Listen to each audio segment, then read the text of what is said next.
produce hybrid offspring. In the words of the apocryphal book, they corrupted creation with forbidden knowledge. While it is true that the Lord sent the flood to wipe out their atrocities from Earth's surface, there might be more to it than what we ever knew. What if not all the Watchers were destroyed or imprisoned?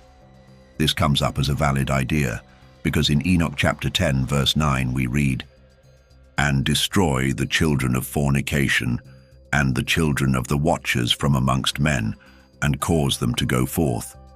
Send them one against the other, that they may destroy each other in 10 battle, for length of days shall they not have."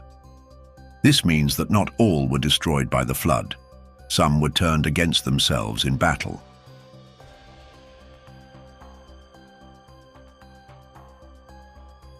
The second invasion hypothesis suggests that a second group of Watchers or fallen angels descended when the flood was over. Not only did they return, but they also restarted the unholy matrimony between divine beings and daughters of men. This would explain why giants suddenly show up in Numbers 13, making the Israelite spies say, "We saw the Nephilim there, the descendants of Anak.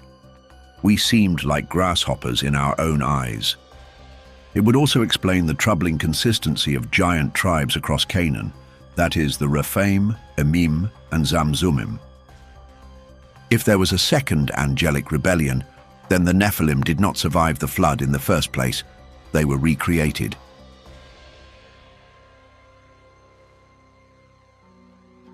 If the recreation talk surprises you, think again. The Bible is not the only book that hints at this. In ancient Mesopotamia, their texts speak of a group called the Apkallu. These are half-human, half-divine sages who brought civilization to humanity after a great flood. Like the Watchers, the Apkallu descended from the gods, married human women, and were punished by the chief deity, Enlil. But guess what? After the flood, new Apkallu emerged. This brought about a second wave of divine human hybrids. There is a god called Enki, who is known as the trickster god of wisdom. In his case, Enki defied the will of heaven to share forbidden knowledge with mankind. In some versions, he survives the flood.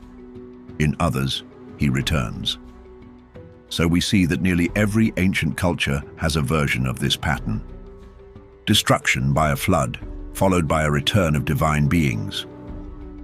What if it were the same with the Nephilim?